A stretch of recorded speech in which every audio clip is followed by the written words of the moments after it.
नमस्ते। जरा निफ्टी और बैंक निफ्टी पे आपका टेक, साथ में अपने शेयर्स भी बताइएगा। नमस्ते, वेरी गुड मॉर्निंग। बात करें मार्केट की तो निफ्टी का ओवरऑल जो ट्रेंड है मार्केट का अभी भी नेगेटिव ट्रेंड में है। सेल एंड राइज की स्ट्रेटजी रखनी चाहिए निफ्टी पे।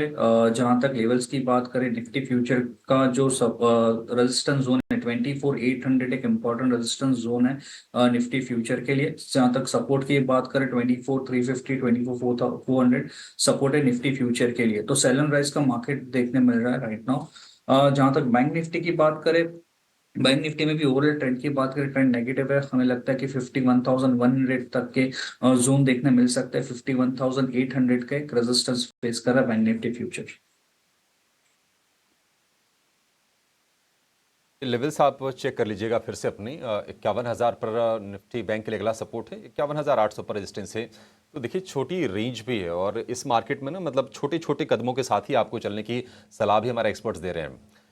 चलिए ये समझ लेते हैं कि आपके लिए आज स्टॉक स्पेसिफिक मौके कहां पर बनेंगे। अच्छा, कल के सत्र में हम तमाम एक्सपर्ट से बातचीत कर रहे थे तो ज्यादातर के पास है ना सेल कॉल ही निकल के आई थी। और जब कॉल्स में भी मतलब स्टॉक्स में भी जब आपको ये पता चल जाए कि नहीं बिकवाली की रणनीति आ रही है तो बाजार को लेकर ना कन्विक्शन थोड़ा डोलता भी है और उससे समझ में भी आ जाता है कि अच्छा मूड क्या है, टेक्सचर क्या है। सोनी पटनायक हमारे साथ हैं जेम फाइनेंशियल से। सोनी, बहुत शुक्रिया आपका समय देने के लिए। गुड मॉर्निंग और शुरुआत करेंगे आपके स्टॉक से। बताइए आज कहां पर नजर रखनी है, कहां मौके बनेंगे आज? जी, गुड मॉर्निंग एवरीवन। देखिए मुझे लगता है यहाँ पे अगर हमें थोड़े से सेल कॉल्स पे ध्यान देना चाहिए। कल हमने रेकमेंड किया था गोदरेज सीपी पे सेल करने के लिए। कल जो गोदरेज सीपी पे यहाँ पे एक फॉर्मेशन हुआ है चार्ट्स पे 200 ईएमए के बिलो क्लोज दिया है। पोजिशनली स्टॉक स्ट्रक्चर थोड़ा वीक हो गया है। यहाँ पे गोदरेज कंज्यूमर फ्यूचर्स पे आप सेल कर सकते हैं। स्टॉप लॉस यहाँ पे लगाइए 1320 पे। यहाँ पे टारगेट रहेगा 1270 और दूसरा टारगेट रहेगा 1250। साइमल्टेनियसली यहाँ पे आप 1300 के पुट ऑप्शन में भी खरीदारी करने की आप यहाँ पे देख सकते हैं। पार्टिसिपेट करने के लिए यहाँ एक ऑल्टरनेटिव भी दे रहे हैं। अराउंड 30 अगर आपको प्रीमियम नजर आता है वहां पे आप बाई कर सकते हैं। 22 के करीब आप यहाँ पे स्टॉप लॉस मेंटेन कर सकते हैं। टुवर्ड्स 40-45 यहाँ पे आपका टारगेट रहेगा। ये यहाँ एक डिस्क्लेमर भी ऐड करना चाहती हूँ कि हमने कल ही अपने क्लाइंट्स को इसी लेवल पे ऐसे रिकमेंडेशन दिए हैं पुट ऑप्शन के माध्यम से। ये हमारा एक ऑफिशियल रिकमेंडेशन है। अभी के लिए बस एक ही सेल कॉल रिकमेंडेशन पे जाना चाहेंगे बिकॉज मोस्ट लाइकली आज मार्केट में थोड़ा सा पुल बैक रिकवरी दिख सकता है। बट काफी इंपॉर्टेंट रहेगा देखने के लिए कि वो सस्टेनेबल है कि नहीं। आई थिंक अभी के लिए ज्यादा रिस्क ना लेके एक ही कॉल पे यहाँ पे हम रिकमेंड कर रहे हैं। एक ही कॉल आती हुई सोनी की तरफ से और वो भी सेल साइड की कॉल है और साथ ही सोनी ने डिस्क्लेमर भी दिया है कि इनके क्लाइंट्स के बाद को भी इन्होंने ये रिकमेंड की है। तो जीसीपीएल यहाँ पर आपको बिकवाली करके चलनी है। साथ ही अब दिवांग आपसे भी समझना चाहेंगे, बताइए कौन से स्टॉक्स आपके रेडार पे हैं? एक यहाँ पे बाय कॉल रहेगा आईसीआईसीआई बैंक। आईसीआईसीआई बैंक का ओवरऑल स्ट्रक्चर देखिए, सपोर्ट लेकर स्टॉक ने अपसाइड रिजन का एक पॉसिबल एक बेस बनाया, सपोर्ट बनाया आईसीआईसीआई बैंक ने। तो आईसीआईसीआई बैंक खरीदने की सलाह रहेगी। स्टॉप लॉस रखना है 1240, टारगेट है 1320। नेक्स्ट स्टॉक सेल कॉल रहेगा टाटा स्टील पे। टाटा स्टील पे बात करें डेली चार्ट पे एक lower top lower bottom structure में है स्टॉक्स, तो हमें लगता है और भी इसमें गिरावट देखने मिल सकती है। टाटा स्टील सेल की सलाह रहेगी। स्टॉप लॉस रखना है 154, टारगेट है 146।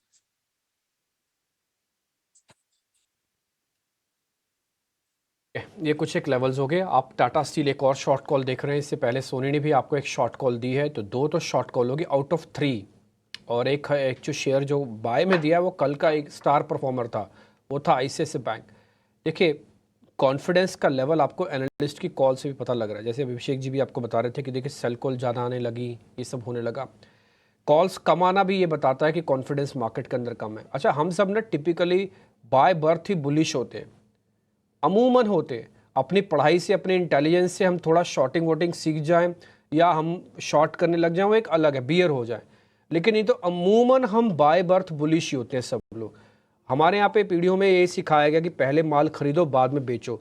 सारे दुकानदार यही करते हैं, पहले खरीदते हैं बाद में बेचते हैं। सारी इंडस्ट्री यही करते हैं, पहले कच्चा माल खरीदते हैं बाद में बेचती है ना। बहुत सारा सिस्टम का अमूमन यही काम है। तो हम बाय बर्थ ही बुलिश है, तो इसलिए थोड़ा मार्केट के अंदर जब बुलिशनेस गुम होती है ना, तो फिर बहुत सारी चीज़ों का डैमेज होने लगता है, ना केवल लेवल्स का, पोर्टफोलियो का, बल्कि आपकी अपनी सोच का भी, जो आप सदियों से या सालों से मेंटेन रखे होते हो, तो वो भी थोड़ा सा एक डैमेज होता है। इसको हम सेंटिमेंटल डैमेज बोलते हैं और भावनाओं का खेल बोलते हैं। आपने सारे शेयर्स नोटिस कर लिए होंगे, मैंने थोड़ा समय लेके आपके सामने सारी प्लेट्स चलवा दी ताकि आपसे कोई भी शेयर छूटे नहीं। फोटो खींच लीजिए, लिख लीजिए, जैसे भी आपको ट्रेड करना कीजिए। ये जो बाय की आप देख पा रहे हैं, ध्यान रखिए गोदरेज की पुट है ये। एक बार वापस से दिखा देना पुट। आज मॉर्निंग में ही एक पुट आपको मिल गई है जिसमें 40 रुपये का टारगेट है। वापस दिखाइए पुट, ये सोनी पटनायक ने आपको दिया है। आपकी मर्जी है, जैसे मर्जी ट्रेड करो।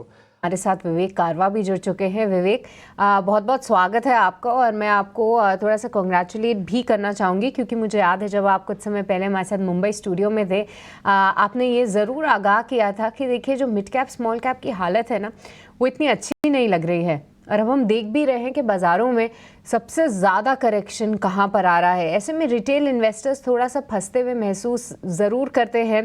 पर विवेक, अभी क्या स्टैंड है आपका? क्या आपको लगता है कि गिरावट और भी गहरा सकती है? और इसी के साथ जो है कोई पॉकेट्स अगर आप हाईलाइट करना चाहें तो जहाँ पर आपको लगता है कि अभी भी वैल्यूएशन कम्फर्ट नहीं है। सृष्टि और पैनलिस्ट में सबको गुड मॉर्निंग। तो देखिए, ये मैं बहुत मतलब पिछले 2-3 महीने से एक्सपेक्ट कर रहा था कि बाजार एक बार गिरना, और इसके लिए मैं आपने सही कहा कि बॉम्बे में हम लोग डिस्कस कर रहे थे, और पर्टिकुलरली स्मॉल कैप इस सेगमेंट में बहुत ही ज्यादा कॉस्टली थे। अब पूछने वाला ये पूछ सकता है कि निफ्टी और सेंसेक्स क्यों गिर रहा है, वो तो लार्ज कैप है। अब क्या होता है कि जब भी कोई भी एफआईआई को या फिर एफपीआई को जब दिखता है कि वैल्यूएशन ज्यादा है कोई भी सेगमेंट में एक कंट्री में, तो वो लोग पहले बेचते हैं लार्ज कैप्स। तो इसके लिए लार्ज कैप, इनफैक्ट जब बॉम्बे में था मैं बोल रहा था कि वहां पे वैल्यूएशन कंफर्ट काफी है, और लेकिन फिर भी क्योंकि वो लोग बेचेंगे लार्ज कैप, इसके लिए वो इंडेक्स दोनों नीचे आए हैं। और जो कल ऑलमोस्ट 4% का फॉल था स्मॉल कैप इंडेक्स में, ये देख के मुझे बहुत मजा आया, क्योंकि आपको मैंने कहा था कि small cap index, in fact live पे भी बहुत बार कहा है कि स्मॉल कैप फंड से हमने ऑलमोस्ट जीरो कर दिया था एलोकेशन। तो अब नीचे जा रहा है तो हम लोग तो एंजॉय कर रहे हैं। अब इसको रीएलोकेट करेंगे, और रीएलोकेट करने के लिए आपने जैसे पूछा कहाँ पे अच्छा लग रहा है, इनफैक्ट लार्ज कैप ओवरऑल अच्छा लग रहा है। आप अगर निफ्टी की कोई भी कंपनी ले लो 2-4 छोड़ के, आपको दिखेगा कि वैल्यूएशन कंफर्ट काफी वहां पे ज्यादा है। और मुझे लगता है कि बाजार चाह रहा है कि जो 4 जून का लो था, जब नई गवर्नमेंट फॉर्म हुई थी, इलेक्शन का रिजल्ट आया था, वो एक बार लो टेस्ट करके वहां से एक बाउंस बैक दे। अगर वहां से बाउंस बैक देता है और जब नया पैसा आएगा, इनफैक्ट 2-4 एनओफोस अभी भी चल रहे हैं म्यूचुअल फंड्स में, और 1-2 बंद भी हुए हैं, वहां पे आप कलेक्शन देख लीजिए, ये सारा का सारा पैसा वापस बाजार में आना है। तो मुझे लगता है कि वहाँ थोड़ा सा और नीचे जाएगा तो जो लार्ज कैप में कंफर्ट है वो फंड हाउसेस को भी दिखेगा, और वहां पे आपको पैसा आते हुए दिखेगा, और बाउंस बैक वहां पे सबसे पहले आपको आप लोग देखने वाले हो। तो लार्ज कैप्स में जाइए, पहली चीज। और इसमें और भी ज्यादा कंफर्टिंग हो गया है कि जो बैंकिंग एंड फाइनेंशियल सर्विसेज है वहां पे और भी वैल्यूएशन अच्छे लग रहे हैं। पहले भी अच्छे थे, अब नीचे आने के बाद और भी अच्छे लग रहे हैं, तो मैं वहां पे एलोकेट करना चाहूंगा।